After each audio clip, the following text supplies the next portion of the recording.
تدوین انسانیت تک پہنچانے کے لیے حدیث کی حفاظت کا نظم اللہ تعالیٰ نے کس ترتیب سے فرمایا ہے تاکہ منکرین حدیث کے شوشے ختم ہو سکے۔ احادیث کی حفاظت صحابہ کرام رضی اللہ عنہم کے زمانے میں پہلا مرحلہ جو ہے حدیث کی حفاظت کا، وہ صحابہ کرام کی زندگی میں حفظ الحدیث کا معمول تھا۔ حفظ الحدیث، احادیث یاد کرنا۔ اللہ تعالیٰ نے ان کو حافظے دیے تھے غیر معمولی۔ یہ ایک سوال پیدا ہوتا ہے کہ آخری پیغمبر کو اللہ تعالیٰ نے جزیرہ عرب میں مبعوث کیوں فرمایا ہے؟ کیا خصوصیت تھی اس قوم کی جس قوم میں نبی علیہ السلام کی بعثت ہوئی ہے؟ اللہ تعالیٰ پیغمبر کسی قوم میں بھیجتے ہیں تو اس قوم میں کوئی کمال تو ہونا چاہیے، دنیا کی دوسری قوموں میں وہ چیزیں نہ ہوں اور اس قوم میں ہوں۔ ترجیح کی وجہ تو سب سے پہلی وجہ حسب اور نسب کے اعتبار سے اس قوم کی فوقیت ہے۔ اللہ تعالیٰ اپنے پیغمبر کو اونچی نسل میں بھیجتے ہیں۔ وَكَذَلِكَ الْأَنْبِيَاءُ تُبْعَثُ فِي أَحْسَابِ قَوْمِهَا، اونچی نسل میں، یا فی انصاب قومها۔ تو عرب لوگ، پھر خاص طور پر مکہ کے اندر باشندے قریشی لوگ اور ان میں بنو ہاشم، یہ بلند نسل کے لوگ تھے۔ اللہ تعالیٰ نے اس لیے اس قوم کو نبی علیہ السلام کی خدمت کے لیے منتخب فرمایا اور وہاں بعثت رسول ہوئی۔ دوسری وجہ اس قوم کی فصاحت اور بلاغت ہے۔ آخری پیغمبر کی خدمت کے لیے جس قوم کی ضرورت تھی کہ وہ فصیح اور بلیغ غیر معمولی درجے کی ہو، الفاظ کا ذخیرہ ان کے پاس بہت زیادہ ہو، پہلی تو ایسی زبان ہو کہ وہ خود فصیح ہو، کہ ہر چیز کے لیے الگ لفظ موجود ہو، اور معمولی فرق کے ساتھ چیز میں معمولی فرق آئے تو متبادل لفظ اس کے لیے موجود ہو۔ ہمارے ہاں شعر کے لیے ایک نام ہے شعر، لیکن عربی زبان میں شعر سویا ہو تو اس کا نام اور ہے، جاگ رہا ہو تو نام اور ہے، جاگنے کے بعد انگڑائی لے رہا ہو تو اس کا نام اور ہے، اور اپنے جس غار میں وہ سو رہا ہے اور سے نکل رہا ہو تو اس وقت اس کا نام اور ہے، حملہ آور ہو رہا ہو تو اس کا نام اور ہے، تو سینکڑوں اس کے نام ہیں۔ یہی صورتحال تلوار کی ہے، یہی صورتحال شراب کی ہے، یعنی ہر چیز کے لیے ناموں کا ایک بڑا ذخیرہ عربی زبان میں موجود ہے۔ اور پھر عربی زبان کے ماہرین میں سے سب سے زیادہ مہارت ان لوگوں میں تھی جو نبی علیہ السلام کی خدمت کے لیے منتخب ہوئے۔ زیادہ فصیح لوگ یہی تھے، فصیح اور بلیغ۔ بلیغ کا مطلب ہوتا ہے موقع کی مناسبت سے الفاظ کا استعمال، موقع بدلنے سے لفظ کا استعمال بدل جائے، کلمے کا انداز کلام کا انداز بدل جائے، فصیح کلام ہو، موقع کے مطابق ہو۔ یہ کمال ان میں تھا، بلکہ بلاغت کا تو معیاری دور وہی تھا۔ تو دنیا کی دوسری قوموں کو وہ عجم کہتے تھے، گونگے، کہ ہمارے لیول کا معیاری کلام پیش کرنے کی ان میں صلاحیت نہیں ہے، اگرچہ الفاظ ان کے پاس ہیں، لیکن کیف متفقہ اپنی زبان سے کلمات استعمال کرتے ہیں اور ما فی الضمیر کو بیان کرتے ہیں۔ خصوصیات کا کوئی لحاظ ان میں نہیں ہے، ہر موقع کی کیا خصوصیت ہو سکتی ہے۔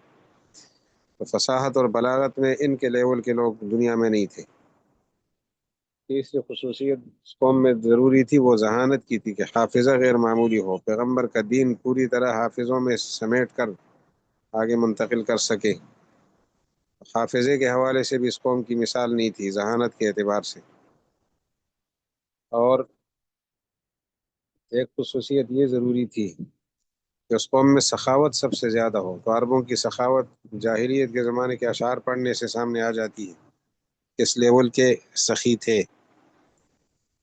اور خصوصیت ایک اور ضروری تھی کہ وہ ہے شجاعت اور بہادری۔ تو ہم دیوان حماسہ اور عربوں کے جاہلیت کے اشعار پڑھ لیں، بہادری کے کیا واقعات وہاں بیان ہوتے ہیں۔ بہادر یہ لوگ غیر معمولی تھے، بہادری اور شجاعت بھی بہت زیادہ تھی، دوسری قوموں کے مقابلے میں بہت زیادہ تھی۔ اور ایک خصوصیت یہ کہ اس قوم میں غیرت اور حمیت دنیا کی دوسری قوموں سے زیادہ ہو۔ تو عربوں سے زیادہ غیرت والی قوم اس زمانے میں نہیں تھی کہیں بھی۔ جس کو کہہ دیا ہم آپ کا ساتھ دیں گے تو پھر ہر قیمت پر ساتھ دینے کے لیے کوشاں رہتے تھے۔ اور ایک خصوصیت یہ درکار تھی کہ اس قوم میں صداقت بہت زیادہ ہو، سچی بات کرنا اور جھوٹ سے نفرت۔ جس لیول پر جھوٹ سے نفرت ان لوگوں کے ہاں تھی، دوسری قوموں میں شاید اس لیول کی نفرت۔ دشمن سے دشمنی نکالنے کے لیے بھی جھوٹ نہیں بولتے تھے۔ موقع ضائع ہو رہا ہے دشمنی نکالنے کا، جھوٹ بولنے سے موقع بچ سکتا ہے لیکن جھوٹ نہیں بولا۔ حضرت ابو سفیان رضی اللہ عنہ کا انٹرویو بخاری شریف میں موجود ہے۔ قیصر روم کے دربار میں انٹرویو لیا جا رہا ہے اور بادشاہ خود سوالات کرتا ہے، انہی کو ترجمان سمجھتا ہے۔ تو نبی علیہ السلام کے حوالے سے کوئی بھی منفی بات وہ کر سکتے تھے لیکن نہیں کی۔ جھوٹ بولنا ان کے ہاں بہت بری چیز تھی، نفرت کی انتہا تھی جھوٹ سے۔ اور ایک کمال یہ درکار تھا کہ اس قوم میں سادگی ہو، تو ان کمالات والی قوم درکار تھی۔ تو ذہانت کے حوالے سے بات ہو رہی ہے کہ حفظ الاحادیث، حدیث یاد کرنا، زبان ان کی اعلیٰ درجے کی تھی، پیغمبر کی زبان وہ سمجھتے تھے اور حافظ غیر معمولی تھے۔ تو حفظ کا طریقہ سب سے پہلا راستہ یہی تھا، اسی کو اختیار کیا۔ عرب لوگوں کے حافظوں کا عالم یہ تھا کہ گھوڑوں کے نسب نامے ان کو یاد ہوتے تھے، ہزاروں اشعار ایک ایک بندے کو یاد ہیں۔ ایک دفعہ اشعار سنے، قصیدے کے قصیدے سنے تو یاد ہو گئے۔ ان کی ذہانت کے واقعات میں بخاری شریف میں ایک واقعہ ہے، آپ کی نظر سے بھی گزرا ہوگا، جعفر ابن عامر الزمری رضی اللہ عنہ کا واقعہ ہے۔ وہ فرماتے ہیں عبید اللہ ابن عدی ابن الخیار رضی اللہ عنہ کے ساتھ حضرت وحشی سے میں ملنے گیا۔ جعفر ابن عامر الزمری کا واقعہ ہے کہ میں حضرت وحشی رضی اللہ عنہ کی ملاقات کے لیے جا رہا تھا عبید اللہ ابن عدی ابن الخیار کے ساتھ۔ تو جب حضرت وحشی سے ملاقات ہوئی تو عبید اللہ ابن عدی نے ان سے پوچھا کہ آپ مجھے پہچانتے ہو؟ تو حضرت وحشی نے فرمایا کہ میں آپ کو پہچانتا نہیں ہوں، پہلے کبھی ملاقات نہیں ہوئی، البتہ مجھے ایک بات یاد ہے کہ کئی سال پہلے عدی ابن الخیار کے ہاں میں گیا تھا، ان کے ہاں ایک بچے کی ولادت ہوئی تھی اور وہ بچہ انہوں نے مجھے چادر میں لپیٹ کر دیا تھا مرضعہ کے پاس لے جانے کے لیے، فلاں خاتون ہے وہ دودھ پلاتی ہے، یہ بچہ اس کے پاس لے جاؤ۔ اس کا جسم چادر میں ڈھکا ہوا تھا، صرف پاؤں اس کے میں نے دیکھے تھے، وہ پاؤں آپ کے پاؤں کے بالکل مشابہ ہیں۔ سال ہر سال پہلے عدی ابن الخیار کے گھر میں گیا تھا، اس کے ہاں ایک بچے کی ولادت ہوئی تھی ان دنوں، اور وہ بچہ انہوں نے مجھے حوالے کیا کہ فلاں مرضعہ کے پاس لے جاؤں، چادر میں ڈھکا ہوا تھا، پاؤں اس کے نظر آ رہے تھے، باقی جسم میں نے اس کا نہیں دیکھا، لیکن وہ پاؤں جو ہے وہ تیرے بالکل پاؤں کی طرح ہیں۔ عبید اللہ کو کہا گیا، عبید اللہ ابن عدی ابن الخیار کو۔ تو آپ اندازہ لگائیں کہ اتنی معمولی بات اگر اتنے وثوق سے ان کو یاد ہو اور یاد رکھتی ہو وہ قومیں، تو نبی علیہ السلام کے ارشادات اور اقوال اور افعال یاد رکھنے کا اہتمام کس لیول کا ہوگا، جبکہ انہیں وہ راہ نجات بھی سمجھتے ہوں، اور جب ان کے سامنے نبی علیہ السلام کا یہ ارشاد بھی ہو کہ نظر اللہ عبدا سمع مقالتی فحفظها ووعاها واداها، اللہ تعالیٰ تر و تازہ رکھے اس بندے کو جس نے میری بات سنی، اسے یاد رکھا، محفوظ کیا اور اگلی نسل تک پہنچایا اور ان تک پہنچایا، تو اس میں پھر صحابہ کا کردار کس لیول کا ہوگا، پھر یاد رکھنے کا معیار کیا ہوگا۔ ایک واقعہ استاد گرامی مولانا زاہد الراشدی صاحب حضرت ابو ہریرہ رضی اللہ عنہ کا سناتے ہیں کہ مدینہ منورہ میں گورنر تھے مروان ابن الحکم، ان کے دور کا واقعہ ہے یہ، حضرت معاویہ رضی اللہ عنہ کا دور حکومت ہے، کیونکہ ابو ہریرہ رضی اللہ عنہ کی وفات 60 سے پہلے ہوئی ہے، اور 60 ہجری حضرت ابو ہریرہ کی حضرت معاویہ کی وفات ہے۔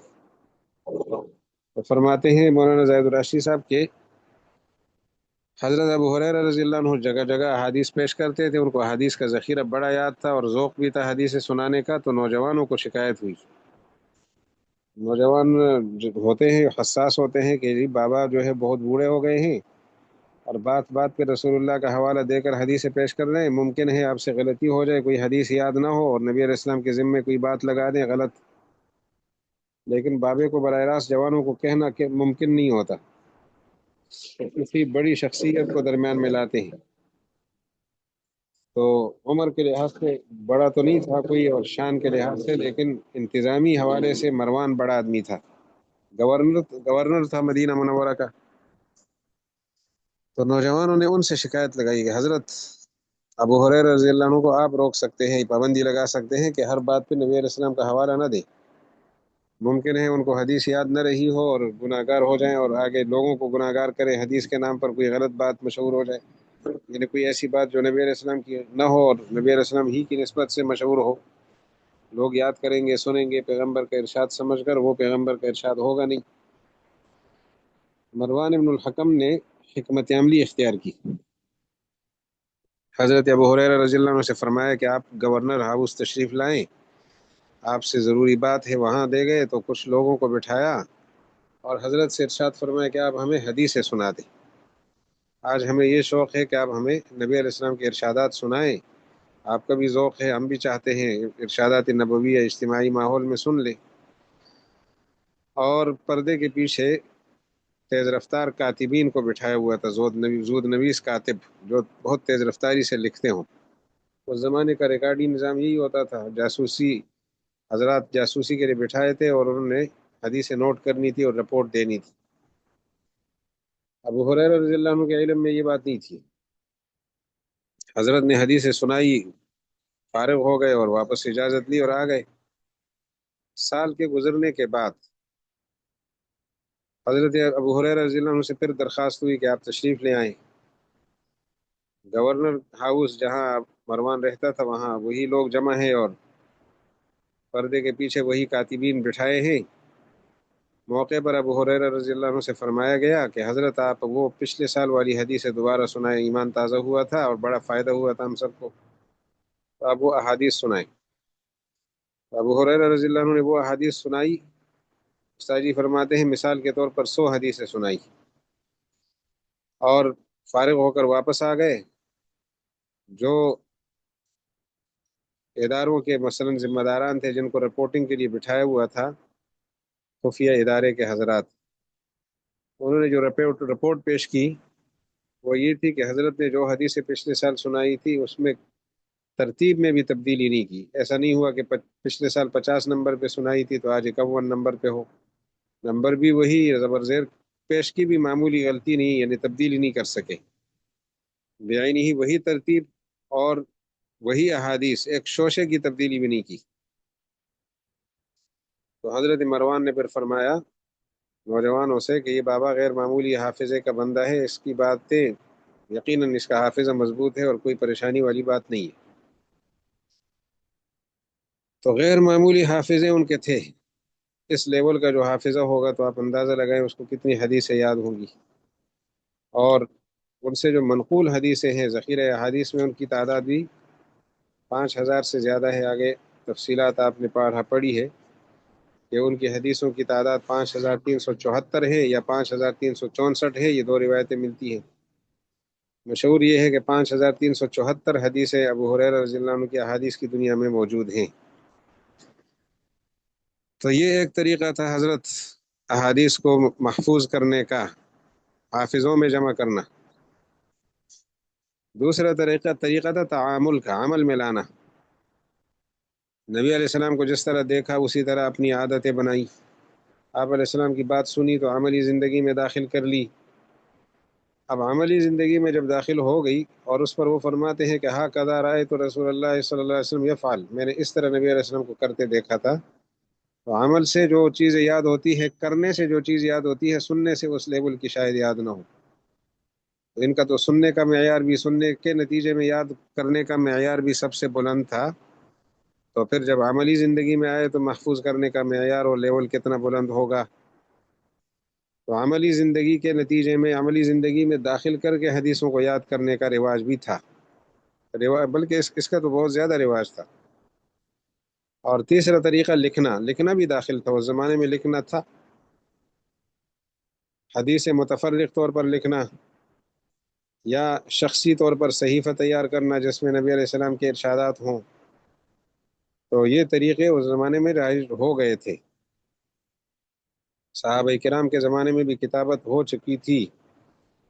کہ احادیث جمع کرتے رہے، ذاتی یاداشت جمع کرتے رہے، اپنے لیے رسالے بنائے، اپنے لیے یاداشتیں ڈائری بنا دے، جس طرح آج کل ڈائری ہوتی ہے مذکرہ نبی علیہ السلام کے ارشادات کی ڈائری.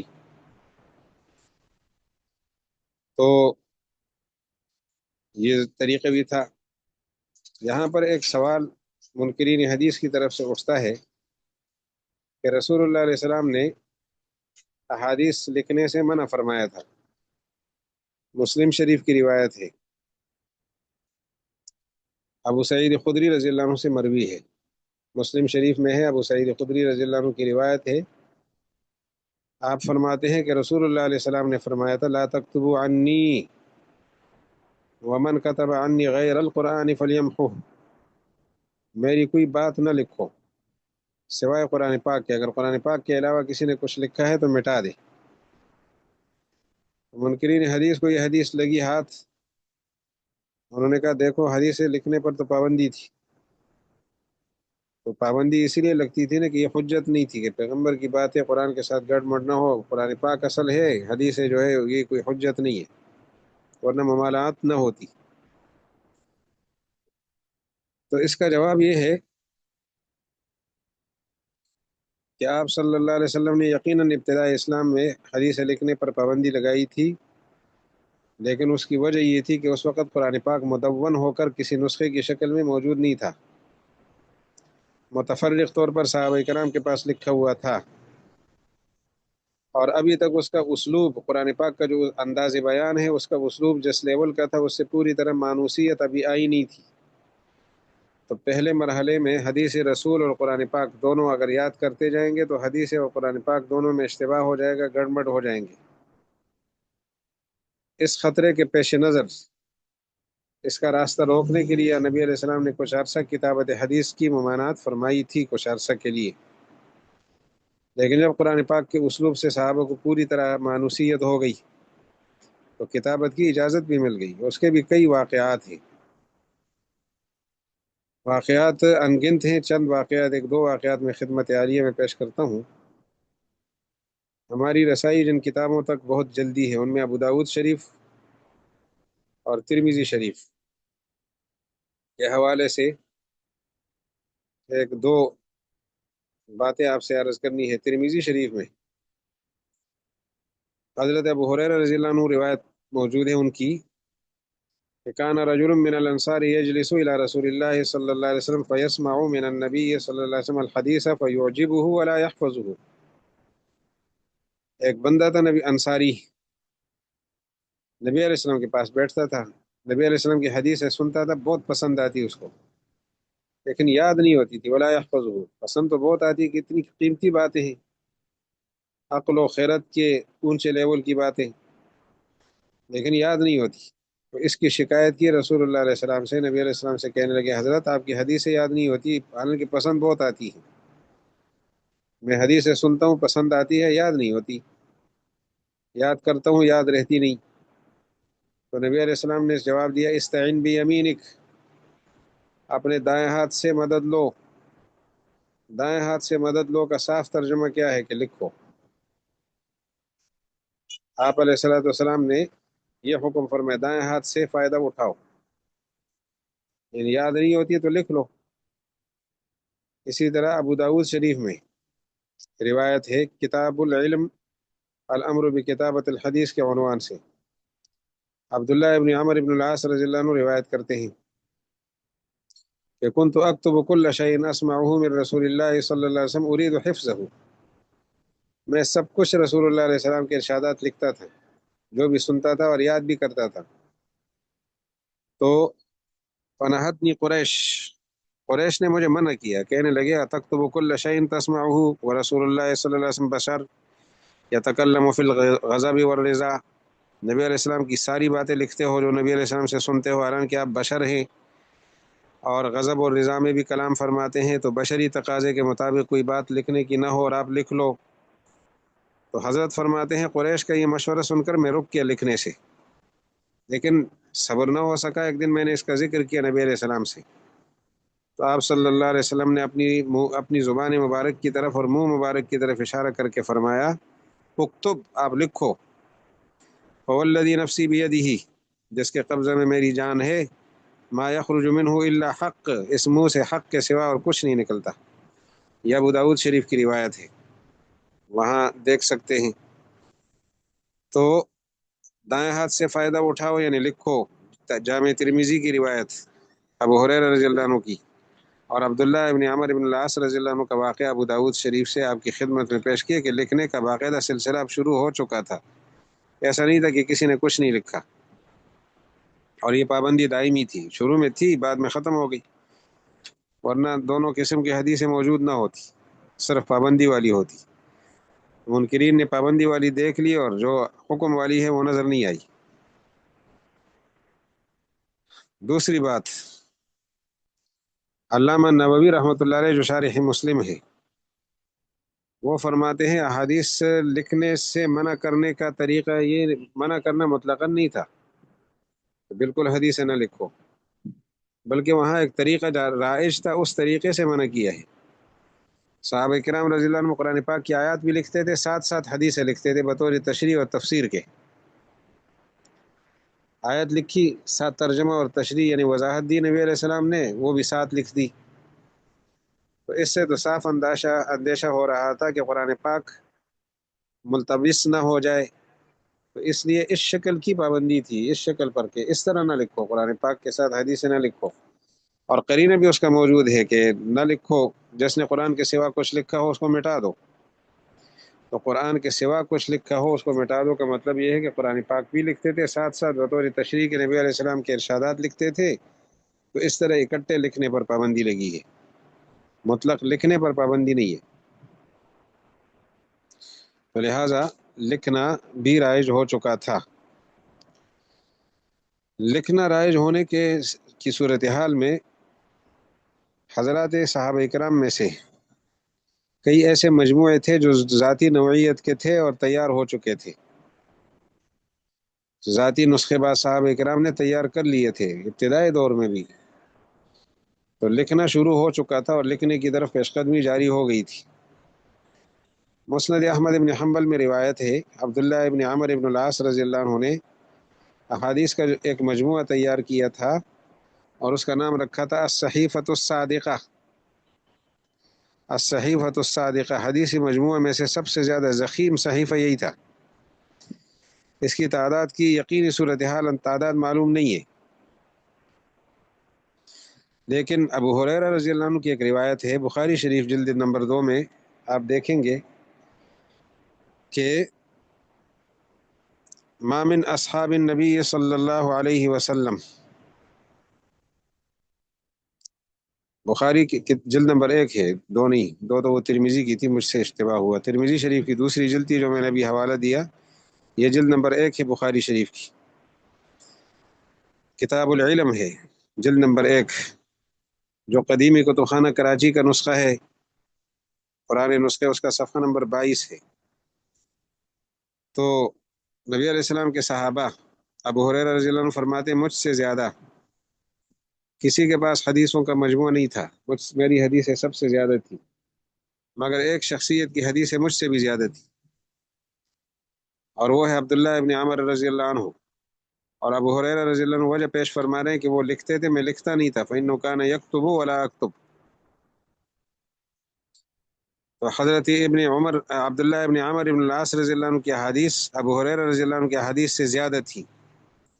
اب اندازہ اس سے لگے گا کہ حضرت ابو ہریرہ کی حدیثیں کتنی تھی وہ پہلے جان لیں. تو ابو ہریرہ رضی اللہ عنہ کی مرویات جو دنیا میں رائج ہیں اور احادیث کی کتابوں میں موجود ہیں اور تحریر شدہ ہیں، ان کی تعداد ہے 5374.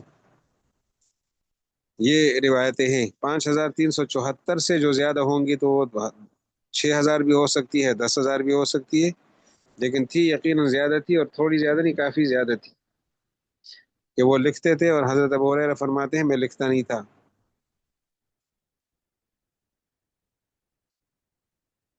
5374، تو اس کی روایتیں گویا حضرت کے صحیفہ صادقہ میں، عبداللہ ابن عمر ابن العاص رضی اللہ عنہ کے صحیفہ صادقہ میں 5000 سے گویا زیادہ حدیثیں وہاں جمع تھی.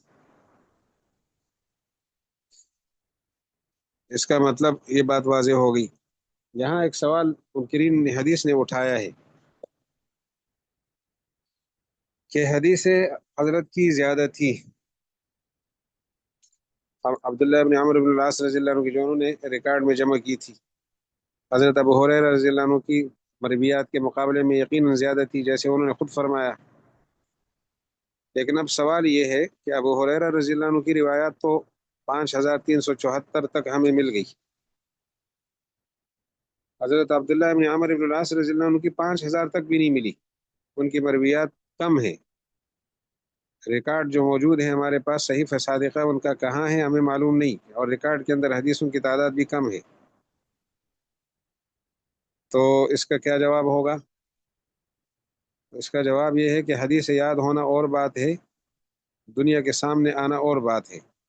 ابو ہریرہ رضی اللہ عنہ کا قیام تھا مدینہ منورہ میں، تو علمی دین کا بڑا مرکز اس زمانے میں بھی تھا، آج تک ہے۔ نبی علیہ الصلوۃ والسلام کی نسبت سے اس کو علمی مرکزیت مل گئی تھی، تو دنیا کے لوگ وہاں آ کر حدیثیں سنتے بھی تھے، پڑھتے بھی تھے، اور آگے منتقل کرتے تھے۔ اور عبداللہ ابن عمرو ابن العاص رضی اللہ عنہ شام میں رہے ہیں، جہاں طلباء کا اتنا رجوع اس وقت نہیں تھا، لیکن تھی تعداد یقیناً زیادہ، جو حضرت معاویہ رضی اللہ عنہ کی مرویات کی تعداد ان کے مقابلے میں کم تھی۔ تو صحیفہ صادقہ ایک ٹھیک ٹھاک ضخیم مجموعہ حدیث تھا، اور عبداللہ ابن عمرو ابن العاص رضی اللہ عنہ سے بڑی حفاظت سے رکھتے تھے۔ یہ صحیفہ ان کے پڑپوتے عامر ابن شعیب کے پاس منتقل ہوا ہے۔ آپ نے ایک سند سنی ہوگی، عن ابیہ عن جدہ کے لفظ کے ساتھ، مثلا عن بہز ابن حکیم عن ابیہ عن جدہ۔ بہز ابن حکیم روایت کرتے ہیں اپنے والد سے عن جدہ، اور حکیم روایت کرتا ہے بہز کے دادا سے، اپنے والد اور بہز کے دادا سے۔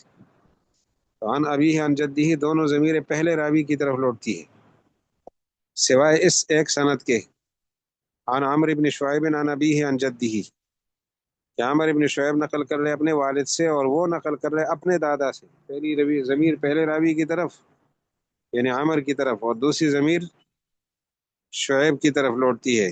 عمر نقل کر رہا ہے اپنے والد شعیب سے، اور شعیب نقل کر رہے اپنے دادا سے، اور ان کے دادا ہے عبداللہ ابن عمرو ابن العاص جو محمد کے والد ہیں۔ یہ سلسلہ نسب اس ترتیب کے ساتھ ہے کہ عمر ابن شعیب ابن محمد ابن عبداللہ ابن عمرو ابن العاص، تو محمد کی وفات جب ہوئی تھی تو اس وقت شعیب کم عمر تھے، تو انہوں نے اپنے دادا سے پھر استفادہ کیا ہے، اور صحیفہ صادقہ ان کے پاس آ گیا تھا۔ احادیث کے حوالے سے یہ سلسلہ چل رہا تھا۔ تو اس سے یہ اندازہ لگا کہ کتابت حدیث کا سلسلہ باقاعدہ رسول اللہ علیہ السلام کے زمانے سے چل پڑا تھا۔ اسی طرح حضرت ابو ہریرہ رضی اللہ عنہ کی طرف منسوب کئی صحیفے دنیا میں موجود ہیں۔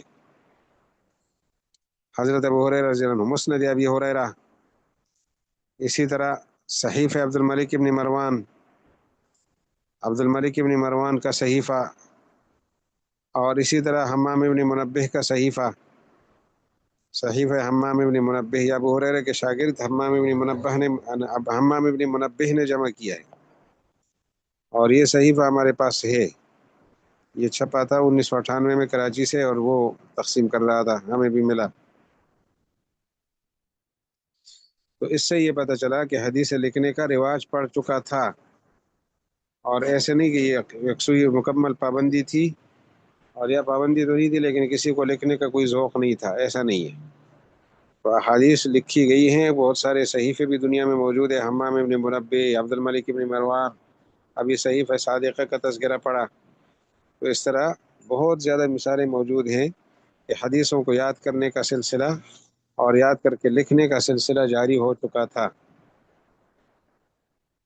اس کے علاوہ رسول اللہ علیہ وسلم کے جو انفرادی خطوط ہے وہ بھی تو حدیثوں کا لکھنا ہے۔ نبی علیہ السلام جو لکھیں گے یعنی لکھوائیں گے خط، تو جو کچھ فرمائیں گے وہ بھی تو حدیث ہے۔ تو اس لیے خطوط کی صورت میں بھی محفوظ کی ہیں احادیث صحابہ کرام رضی اللہ عنہم نے۔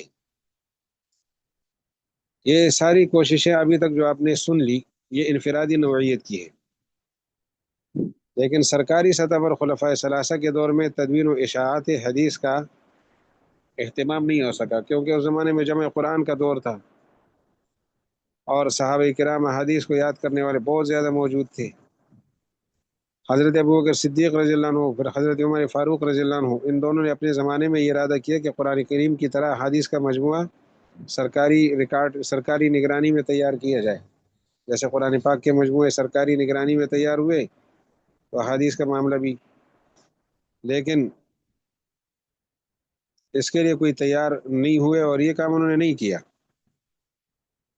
تو جو قرآن پاک موجود ہے اس کا ایک ایک سرکاری نسخہ لوگوں میں جائے گا، اور وہاں اگر اختلاف کے ساتھ چلا جائے تو پھر الجھن ہو جائے گی. اختلاف یا ساتھ احادیث جائیں اور لوگ نہ سمجھیں، تو اس لیے عام کرنے کی کوشش نہیں ہوئی.